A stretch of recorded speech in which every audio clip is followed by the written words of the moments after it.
और अब खबरों की तफसील। मरकजी काबीना ने शहरियत तरमीमी बिल को हरी झंडी दिखा दी है। आज मरकजी काबीना की अहम मीटिंग हुई जिसमें यह फैसला लिया गया। ज़राए के मुताबिक इस बिल को आइंदा हफ्ते पार्लियामेंट में पेश किया जा सकता है। शहरियत तरमीमी बिल के हवाले से शुमाल मशरक़ी रियासतों में पाई जाने वाली तशवीशात को दूर करने के लिए मरकजी हुकूमत ने वहाँ की सियासी और गैर सियासी नुमाइंदों से इस पर बातचीत की है। ख्याल रहे कि इससे पहले 2016 में शहरियत तरमीमी बिल को लोकसभा से मंजूरी मिली थी, लेकिन राज्यसभा में ये पास नहीं हो सका था। उस वक्त लोकसभा में बिल को मंजूरी मिलने के बाद शुमाल मशरक़ी रियासतों में मुजाहरे और ज़बरदस्त हंगामा हुआ था।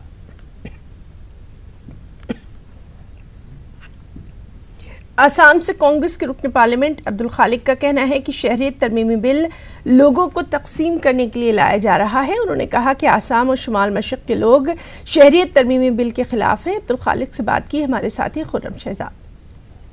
बात करने के लिए हमारे साथ असम से मेंबर पार्लियामेंट अब्दुल खालिक साहब मौजूद हैं। खालिक साहब, लगातार हमेशा कोशिश कर रहे हैं कि नॉर्थ ईस्ट के लोगों को मना लिया जाए। देखिए, पहला बात तो है ये जो नागरिकता संशोधनी विधेयक आएगा, पहला बात ये गैर संवैधानिक है।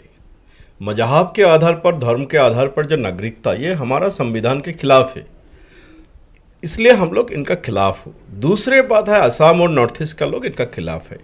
असम एक असम समझौता हुआ था जिसका मूल कहना था कि 1971 के बाद जो लोग आया, हिंदू हो मुसलमान हो, सारे लोग को जाना होगा।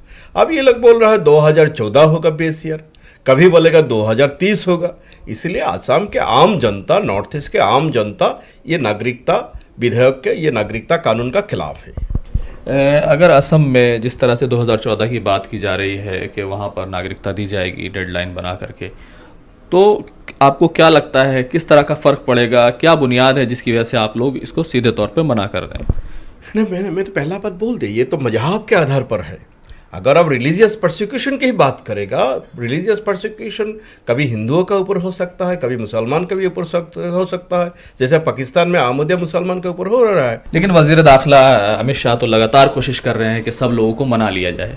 तो देखिए, कोशिश तो कर रहा है, लेकिन उनका मुद्दा है क्या? उसका मुद्दा है पोलराइजेशन, धर्मीय मेरुकरण है उनका मुद्दा, पोलराइजेशन। तो पोलराइजेशन करना चाहते हैं।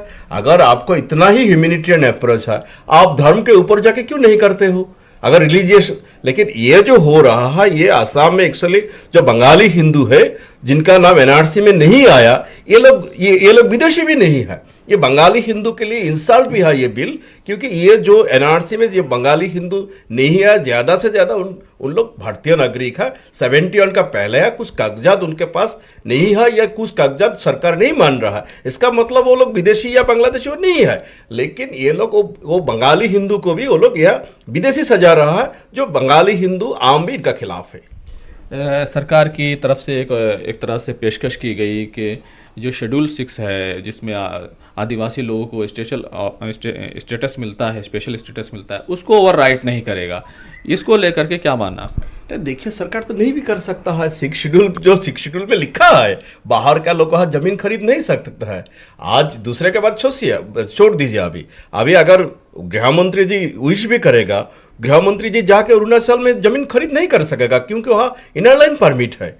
तो इसलिए जो इनर लाइन परमिट जो स्टेट में है, जहाँ 6 शेड्यूल है, वो ऐसे भी नहीं सका, उसका लिए संविधान संशोधन करना होगा। तो इसमें नया बात क्या है? अमित शाह जी से कुछ कहना चाहेंगे? ये नागरिकता जो संशोधनी विधेयक ये ना लाए, लोकसभा में, राज्यसभा में ना लाए, यही हमारा गुजारिश है, क्योंकि ये संविधान का भी खिलाफ है और नॉर्थ ईस्ट और असम के जनता ये नहीं चाहते हैं। तो ये थे अब्दुल खालिक साहब, जिन्होंने साफ तौर पर कहा कि नॉर्थ ईस्ट के लोग तो किसी तरह से भी इस बिल को कबूल नहीं करेंगे, और दूसरे ये कि पूरा बिल जो है वो संविधान के खिलाफ है, इसलिए वो इसका विरोध कर रहे हैं। कैमरामैन गौरव सक्सेना के साथ खुर्रम शहजाद, न्यूज़ 18 दिल्ली। और हमारे साथ मौजूद हैं हमारे साथी खुर्रम शहजाद। खुर्रम, जिस तरह से शहरियत तरमीमी बिल जो है उसके खिलाफ आवाज़ें भी बुलंद होने लगी हैं, क्या कुछ तफसीलात?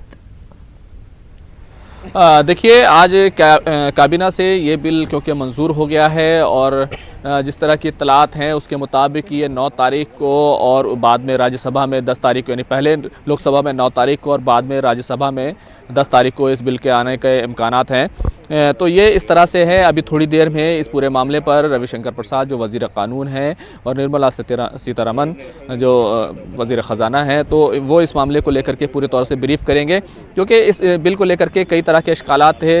हमने देखा जाए तो ये बिल 2014 में जिस तरह से अमेंडमेंट 2014 की इसमें डेडलाइन रखी गई है शहरियत तरमीमी बिल को लेकर के, यानी कि बांग्लादेश, पाकिस्तान, अफ़गानिस्तान जो 3 मुल्क हैं, यहाँ से अगर जो बाशिंदे यहाँ पर आ गए हैं उनको इसमें शहरियत देने की बात की गई है। कुछ साल उनको यहाँ पर रहना होगा और उसके बाद उनको शहरियत दे दी जाएगी। ख़ास बात यह है कि जिस तरह से अमित शाह ने लगातार बयान दिया और बंगाल में जाकर ख़ास तौर से बयान दिया, सिर्फ मुस्लिमों के अलावा बाकी सभी लोगों को शहरियत देने की बात की गई है, जिसकी बुनियाद पर इस पूरे बिल की मुखालफत हो रही है।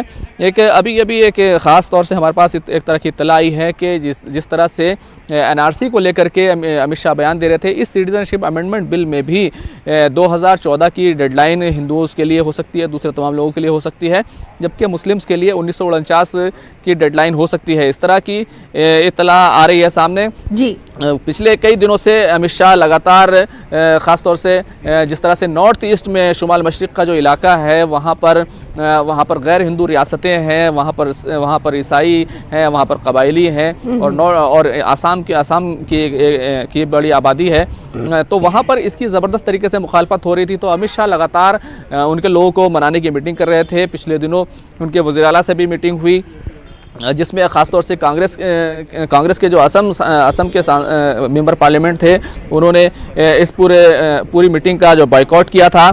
लेकिन दूसरे जैसे मेघालय वगैरह के जो कांग्रेस के लोग थे वो मीटिंग में शामिल हुए थे, लेकिन ये मीटिंग अब तक फेल होती रही है, क्योंकि नॉर्थ ईस्ट के लोग लगातार इस बात को लेकर के इस बिल की मुखालफत कर रहे हैं कि वहाँ की डेमोग्राफी जिस तरह से आपने आसाम से कांग्रेस के रुकने पार्लियामेंट अब्दुल खालिक साहब से बात की है, उनका क्या कुछ नजरिया रहा? आखिर क्यों इस बिल को तकसीम की तरह से समझा जा रहा है कि ये तकसीम के लिए ये बिल लाया जा रहा है? क्या कुछ कहा उन्होंने?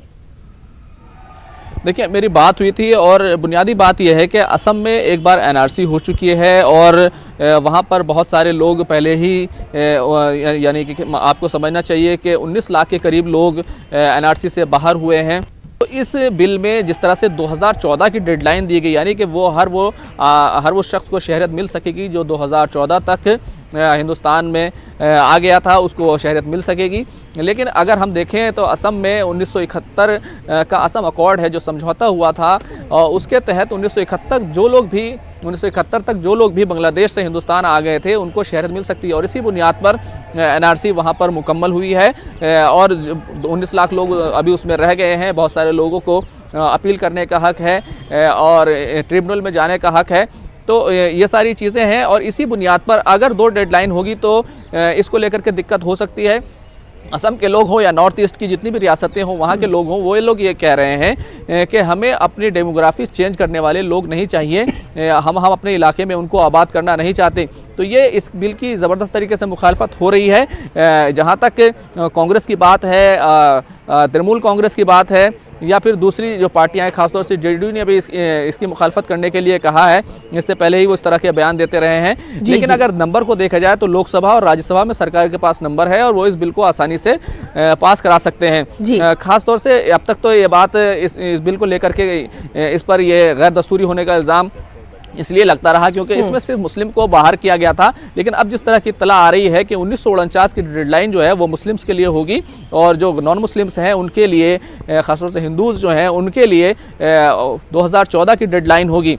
तो ये दिखाता है कि सरकार इस बिल को लेकर के किसी भी कीमत पर पीछे हटने के लिए तैयार नहीं है। सरकार का जिस तरह से बिजनेस शेड्यूल आया था उसमें 16वें नंबर पर बिल था। मुल्क में कई तरह की दिक्कतें हैं। अभी देखा जाए तो हैदराबाद में जिस तरह से इस्मत दरी का मामला सामने आया है उसको लेकर के भी पार्लियामेंट में आवाज़ें उठ रही हैं। लेकिन इस बीच ये बिल का आना जो है वो सरकार के एजेंडे की अहमियत को बताता है कि सरकार इस हर बुनियाद पर इस बिल हर कीमत पर इस बिल को लेकर आना चाहती है। शुक्रिया आपका तमाम तर तफसीली जानकारी के लिए। तो नाज़रीन आपको बता दें कि शहरियत तरमीमी बिल जो है इसके ताल्लुक से खुर्रम तमाम तर तफसीलात दे रहे थे। एक और बड़ी खबर छत्तीसगढ़ से है, जहां के नारायणपुर में एक आईटीबीपी जवान ने अपने ही साथियों पर गोलियां बरसा दी। इसके नतीजे में 6 जवानों की मौके पर मौत हो गई, 2 जवान जख्मी हैं। हादसे की आईजीपी सुंदरराज ने तस्दीक कर दी। जख्मी जवानों को खुसूसी तैयारे से रायपुर ले जाया गया है। दोनों जवानों की हालत नाजुक बताई गई है। बताया जाता है कि मुताल्लिका जवान छुट्टी न मिलने से नाराज था। तो आपको बता दें कि छत्तीसगढ़ के नारायणपुर में एक आईटीबीपी जवान ने अपने ही साथियों पर गोलियां बरसा दी और इसके नतीजे में 6 जवानों की मौके पर मौत हो गई है, 2 जख्मी बताए जा रहे हैं। और जो वजह बताई जा रही है वो ये है कि मुताल्लिका जवान जिसने गोली चलाई वो छुट्टी उसको नहीं मिली थी, इसी वजह से वो नाराज चल रहा था। हादसे की आईजीपी सुंदरराज ने भी तस्दीक कर दी है और जो जख्मी जवान हैं उनकी हालत को देखते हुए उन्हें खुसूसी तैयारे से रायपुर ले जाया गया है। तो छत्तीसगढ़ के नारायणपुर से आज बड़ी खबर आई, जब एक आईटीबीपी जवान ने अपने ही साथियों पर गोलियां बरसा दी और इसके नतीजे में 6 जवानों की मौके पर ही मौत हो गई। उधर खवातीन के खिलाफ बढ़ते तशद्दुद के वाक़यात पर दिल्ली खवातीन कमीशन की चेयरपर्सन स्वाति मालीवाल की भूख हड़ताल का आज दूसरा रोज़ है। फिलहाल वो राजघाट पर भूख हड़ताल पर बैठी हैं। मंगल के रोज़ दिल्ली पुलिस ने उन्हें जंतर मंतर से हट जाने को कहा था। स्वाति मालीवाल का कहना है कि मुतालबात पूरे होने तक उनकी ये भूख हड़ताल जारी रहेगी।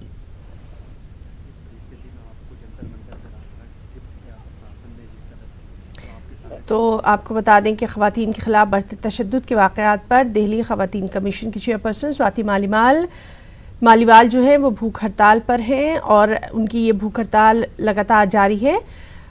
फ़िलहाल वो राजघाट पर भूख हड़ताल पर हैं। मंगल के रोज़ दिल्ली पुलिस ने उन्हें जंतर मंतर से हट जाने को कहा था। स्वाति मालीवाल का कहना है कि उनके मुतालबात पूरे होने तक उनकी ये भूख हड़ताल जारी रहेगी।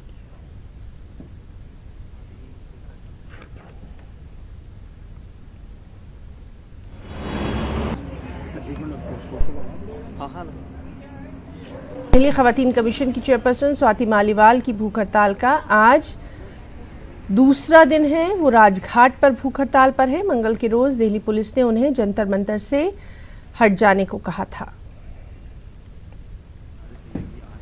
1 2 3 4 नहीं सहेंगे अत्याचार, कुछ इसी तरीके की आवाजें आपको सुनाई पड़ रही होंगी।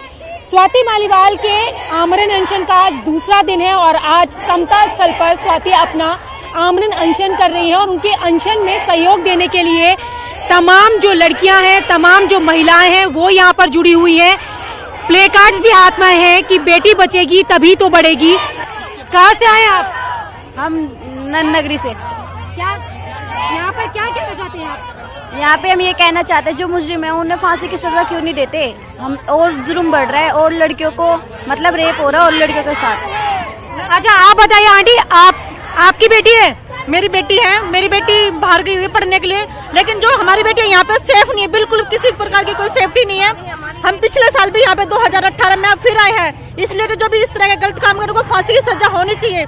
फास्ट ट्रैक कानून बनना चाहिए, जल्दी जल्दी कानून बन गया है, लेकिन वो बस्ते में बंद करके रख दिया है, उसमें कोई कार्रवाई कुछ नहीं हो रहा। जो भी कोई ऐसे कानून गलत काम करके बैठे उनको छोड़ दिया जा रहा है, लेकिन आज तक किसी को फांसी दी नहीं। 2-4 को फांसी लग जाएगी तो सभी को आंखें हो जाएगी, सभी को वो हो जाएगा, डर हो जाएगा। आपको लगता है कि अगर इस तरीके की चीजें होंगी तो वो कहीं ना कहीं एक एग्जाम्पल सेट करेगी? बिल्कुल, अगर 2-4 को फांसी ली सबके मन में डर हो जाएगा, सबके मन में डर होगा अगर कड़ा कानून ठीक से पालन होगा। कुछ और भी महिलाएं, उनसे भी बात करेंगे। ये बताइए कि आप भी यहाँ पर आई हैं स्वाति को सहयोग करने के लिए, क्या कहना चाहते हैं? बेटियों के लिए, सभी बहनों के लिए जो कानून लागू है वो लागू सख्ताई से पेश होए। यहाँ कई सारी लड़कियां हैं, कई सारी महिलाएं हैं और सभी की चिंता ये है कि आखिर वो सुरक्षित क्यों नहीं है। जब घर से बाहर निकलती है तो माँ को चिंता होती है कि बेटी घर के बाहर सुरक्षित है या नहीं, और जब बेटी घर से बाहर निकलती है तो उसे चिंता होती है कि घर में बैठी माँ सुरक्षित है या नहीं। कैमरा पर्सन अंकित जैन के साथ रचना, न्यूज़ 18 दिल्ली। मुल्क की कई रियासतों में प्याज 100 रुपये से 120 रुपये फी किलो फरोख्त हो रहा है। इसकी वजह से लोगों के बावर्ची खाने का बजट बिगड़ कर रह गया है। लोगों ने प्याज का इस्तेमाल कम कर दिया है। प्याज की बढ़ती कीमत से आम लोगों में शदीद नाराजगी है।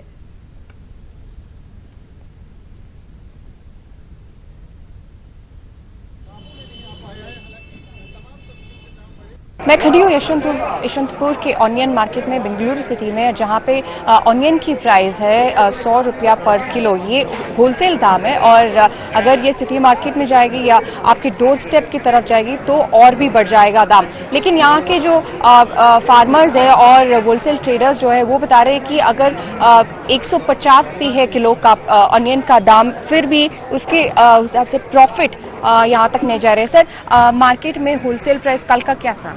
कल 7,000 गया, ये 7,000 में गया अच्छा माल, जरा कम वाला माल 7,000 50 केजी का, 50 केजी का 50 केजी का 5,500 भी गया, 7,000 भी गया, 4,000 भी गया।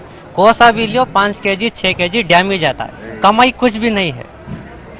किस लिए डैमेज होता है सर? बारिश की वजह से? अभी जो ये आइटम लेता है ये 7,000 5,000 का, उसमें हर आइटम में 5 किलो 10 किलो चले जाएगा। अभी कमी बिला 150 से 200 तक बिकना, इधर बिकता नहीं है। अब डैमेज प्याज लेते हैं 1,000 को 1,200 को, वो आइटम हाई से भी डैमेज पूरा निकल जाता है। 50 से बढ़ के 60 रुपए 70 रुपए बिका, तब नहीं बिक रहा, पैसा नहीं हो रहा उसमें। तो ये फार्मर जो ये बता रहे हैं कि प्राइस जो भी है अभी ऐसे ही रहना चाहिए, क्योंकि फार्मर को कभी उसके प्रॉफिट्स नहीं मिलते हैं। तो अगर मार्केट में 100 रुपया हो या 150 रुपया भी हो, लेकिन फार्मर तक ये पैसा नहीं पहुंचता है, तो at least for some days the price needs to stay this way is what the farmers concerns are, while on the other side you have consumers are saying that the price has gone very high and you will have to avoid onion from your daily meals. और वहीं दिल्ली से हमारे नुमाइंदे प्रियंका ने प्याज की बढ़ती कीमतों का जायजा लिया। लोगों को आंसू दे रहे हैं। सब्जियों दालों का जायका बढ़ाने वाले प्याज आजकल लोगों को आंसू दे रहे हैं। जी हाँ, प्याज के आंसू, क्योंकि प्याज के दाम जो है वो दिल्ली एनसीआर में भी अगर बात करें तो आसमान को छू रहे हैं। इस वक्त हम मौजूद है आरके पुरम में, और यहाँ एक रिटेल मंडी पे मौजूद यहाँ पर हम हैं। प्याज भी यहाँ पर बिक रहे हैं, पूरी मंडी है यहाँ पर। प्याज और तमाम सब्जियां अलग अलग मिलती हैं। एक महिला जो ग्राहक यहाँ पर आई है, इनसे भी पूछते हैं क्या रेट चल रहा है प्याज का। प्याज 120 रुपए किलो और 100 रुपए किलो है छोटा वाला प्याज। तो कैसे मैनेज कर रहे हैं, क्या कर रहे हैं ये? बहुत मुश्किल हो रही है, क्योंकि जहाँ डेली प्याज से ही सारी सब्जियां बनती हैं तो उसका यूज नहीं कर पा रहे। बहुत जहाँ हमें 1 किलो लेना है आधी किलो ले रहे हैं, जहाँ हमें आधी किलो लेना वहाँ 1 पाव ले रहे हैं। बहुत मुश्किल हो रही है। मतलब अभी फिलहाल कटौती ही उपाय यहाँ नजर आ रहा है। और दिक्कत आ रही है। प्याज जो है वो जो क्वालिटी वाइज भी डिपेंड करता है कि किस तरह की क्वालिटी है। ये जो छोटे प्याज आपको नजर आ रहे हैं ये 100 के हैं। जो बड़े प्याज हैं जो बेहतर क्वालिटी के हैं वो 120 के हैं। जो दुकानदार भैया है उनसे पूछते भैया कितना ये क्यों महंगा क्यों लग रहा है, प्याज क्यों हो रहा है? सीजन नहीं है ना, सीजन प्याज बरसात से खत्म हो गया सारा। तो अभी और महंगे होने के चांसेस? 1.5 महीने तक यही रहेगा। 1.5 महीने तक? 15 जनवरी के बाद जाके कुछ होगा। 15 जनवरी तक जो यहाँ पर शॉपकीपर हैं, जो दुकानदार हैं, वो बता रहे हैं कि इसी तरीके से दाम के बने रहने की उम्मीद है। और अगर हम बात करें मंडियों की बात करें, रिटेल मंडियों की खासतौर पर बात करें, तो यहाँ पर भी जो न्यूनतम दाम है प्याज के पर केजी की बात करें तो 80-90 रुपए से शुरू ये हो रहे हैं। क्वालिटी पर डिपेंड करता है प्याज की, और 120 तक प्याज के दाम यहाँ पे जा रहे हैं। वीडियो जर्नलिस्ट अनिल कुमार के साथ प्रियंका कांडपाल, न्यूज़ 18 इंडिया, दिल्ली। और नोएडा के बाजारों का भी जायजा लिया हमारे नुमाइंदे ने। राजधानी की बात करें तो प्याज को लेकर 2 मुद्दे हैं। क्या प्याज की कमी हुई है दिल्ली एनसीआर में? नहीं, यहां देखिए आप कितनी प्याज रखी है, आप कितनी भी ले सकते हैं। दूसरा मुद्दा जो गरमाया हुआ है कि प्याज अब 95 रुपए किलो बिक रही है, और यह सबसे बड़ा मुद्दा हो चुका है, क्योंकि इसी सफल से हमने प्याज ली थी 24 रुपए किलो, जो कि बढ़कर अब 95 रुपए किलो हो गई है। हमारे पास रिटेलर भी हैं और कस्टमर भी हैं, हम दोनों से बात करेंगे और उनका पक्ष जानेंगे कि क्या हुआ है। आप भी आइए सर, और हम जानेंगे कि किस तरीके से ये जो प्याज की कीमतें हैं बढ़ रही हैं, कभी घट रही हैं। आज 95 रुपए किलो आप बेच रहे हैं, इससे पहले आप कितना बेच रहे थे? उससे पहले हमारा था 23 रुपये 90 पैसे था प्याज, पर वो प्याज हमें पूरा नहीं मिलता था, कम आ रहा था, कस्टमरों को भी दिक्कत थी और बड़ी भीड़ रहती थी, मिलता नहीं था प्याज। अब ये है, अब धीरे धीरे बढ़ गई है। पहले नेफेड के थ्रू आता था हमारा, नेफेड ने शायद बंद कर दिया, अब मार्केट से ही लेके हम दे रहे हैं, तो प्याज तो कीमत तो ज्यादा है। आप बताइए सर कि आप ये प्याज लिए हैं 10 रुपए में, ये 4 प्याज मैंने आज के लिए खरीदा है। मुझे बहुत दुख है, मैं एक रेगुलर कस्टमर हूं यहाँ, और मैं 23.90 का प्याज 1-1 किलो करके 8-10 किलो इकट्ठा किया था, लेकिन वो सब पिछले हफ्ते ही खत्म हो गए। मैं जानना चाहता हूं कि आखिर सरकार को क्या दिक्कत है, अगर वो पहले की व्यवस्था कायम थी नेफेड के जरिए, तो क्या देश इतना गरीब हो गया इतने ही दिनों में? और अगर नहीं, अगर आपको ईमानदारी से रिलीफ देना ही है कस्टमर को, तो फिर वही व्यवस्था लागू कर दीजिए। आपने आयात भी किया है, कुछ बहुत जल्द आने वाला है, लेकिन हमारे जैसे कस्टमर 10 रुपए का क्यों खरीद के ले जाएंगे? 23 रुपये 90 पैसे में जब प्याज बिकती थी, लोग थोड़ा असहज महसूस करते थे, लेकिन बाद में 1-2 किलो सुबह शाम करके बहुत सारे लोग अपनी जरूरतें पूरी कर लिया करते थे। आज 95 रुपए किलो प्याज, उससे सस्ता 80 रुपए किलो सेव बिक रहा है यहीं बगल में। आप देखिए कितनी त्रासदी है। लेकिन ये डिस्ट्रीब्यूशन सिस्टम का फेल्योर है, गवर्नमेंट का ऑब्जर्वेशन सिस्टम का फेल्योर है, और इसमें धंधा किया जा रहा है, पैसे कमाने का एक इंस्ट्रूमेंट बनाया गया है प्याज। बहुत लोगों की जिम्मेदारियां हैं इसको लेकर कि किस तरीके की से प्याज जो है किफायती दामों में लोगों को मिले। आपने सुनी किस तरीके से लोग परेशान हैं प्याज की बढ़ती कीमतों को लेकर। वीडियो जर्नलिस्ट प्रमोद सागर गुप्ता, न्यूज़ 18 इंडिया। और कानपुर में प्याज की कीमतों का क्या हाल है, वहां का भी जायजा लिया हमारे नुमाइंदे ने। दुकानों से पहले तो गायब हुआ, फिर लोगों के किचन से कम हुआ, और अब जो लोग प्याज के पकौड़ियां बनाते थे उनके ठेलों पर देखिए क्या हालत है। हम इनसे खुद देखने की कोशिश करते हैं। देखिए गरम गरम प्याज की पकौड़ियां बन रही हैं, और इसमें अब प्याज है कि नहीं ये तो जांच का विषय है, लेकिन निश्चित तौर पर पकौड़ियां गरम गरम बन रही हैं। और ये बड़े मशहूर पकौड़ी वाले हैं यहाँ के, कानपुर के सिविल लाइंस की, जिनके यहाँ से पकौड़ियां छानी जा रही हैं। अब लेकिन प्याज अभी शायद नहीं दिख रहा है। इनसे खुद बात करने की कोशिश करते हैं कि प्याज की, भैया किस चीज़ की पकौड़ी बना रहे हैं? ये भैया मिक्स करके बना रहे हैं 3-4 आइटम। क्या है मिक्स में? इसमें बैगन है, शिमला मिर्च है, पालक है, प्याज है। मतलब प्याज का विकल्प ये सब्जी है? हाँ। क्यों नहीं प्याज डाल रहे हैं? प्याज बहुत महंगा हो गया, 120 रुपए किलो। 120 रुपए। जो ग्राहक है यहाँ, देखिए तमाम ग्राहक मेरे पीछे भी है। एक मैम यहाँ आए, उनसे बात करने की कोशिश करते हैं। मैम क्या लेने आई? मैं यहाँ पे प्याज की पकौड़ी लेने आई थी। पिछले मैं 3 महीने से खा रही थी, तो मुझे प्याज की पकौड़ी मिल रही थी। पिछले 2 दिन से मैं एक बार तो मैंने पालक मिक्स करके पकौड़ियाँ खाई।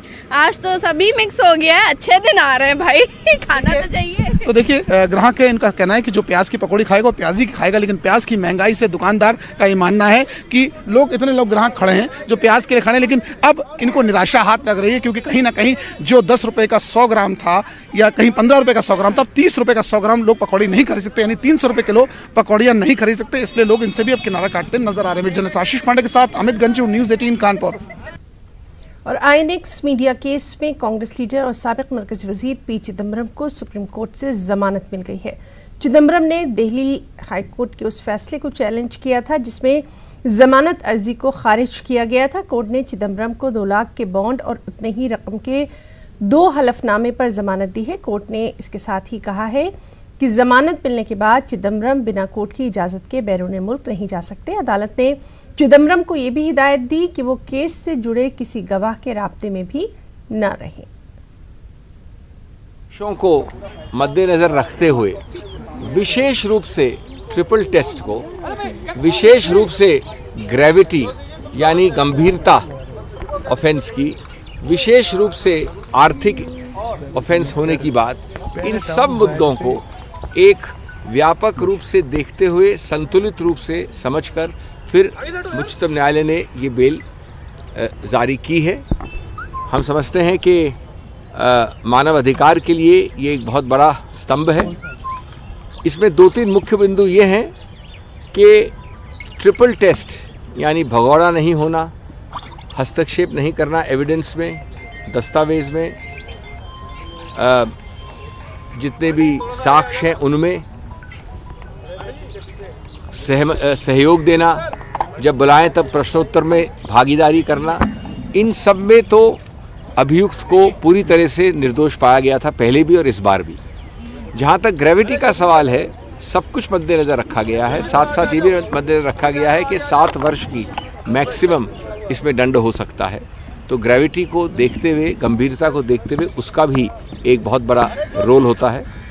और उसके बाद ये दिया गया है, मैं समझता हूँ कि न्याय हुआ है, अच्छे से न्याय हुआ है, संतुलित न्याय हुआ है और हम इसका स्वागत करते हैं। कांग्रेस की राज्यसभा सांसद कुमारी शैलजा हमारे साथ है बात करने के लिए। शैलजा जी, एक राहत बड़ी खबर आ रही है, पी चिदम्बरम को जमानत मिल गई है।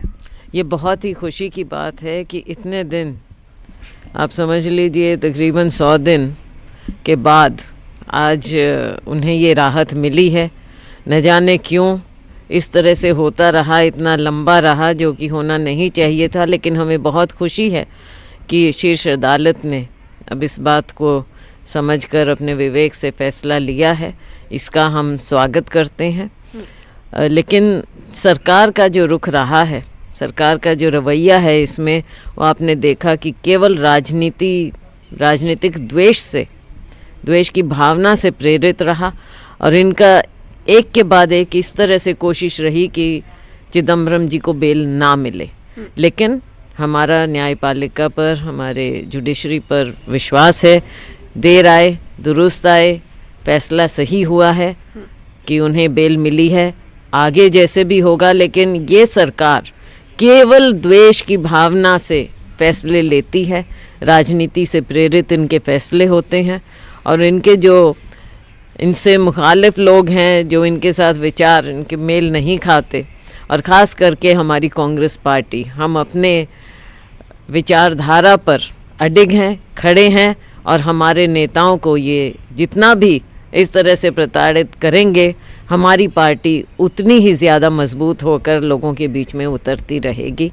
हम इन चीज़ों से डरने वाले नहीं हैं, ना पहले डरे हैं, ना आगे डरेंगे और हमें अपने पूरे नेताओं पर, सभी नेताओं पर पूरा विश्वास है और आगे आने वाले वक्त में आप देखिएगा। धन्यवाद। कैमरा पर्सन चंद्रदेव के साथ रंजीता झा, न्यूज़ 18 नेटवर्क। वादी कश्मीर में मजबूरी तौर से सूरत हाल बेहतर है। श्रीनगर में दोपहर तक दुकानें और दीगर कारोबारी इदारे खुले रहते हैं।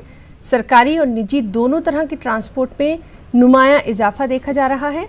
श्रीनगर के लाल चौक और करण नगर इलाकों में ट्रैफिक बहाल है। प्रीपेड, ब्रॉडबैंड और मोबाइल इंटरनेट खदमात पर पाबंदी आयद है, जिसकी वजह से तलबा को मुश्किलात का सामना करना पड़ रहा है।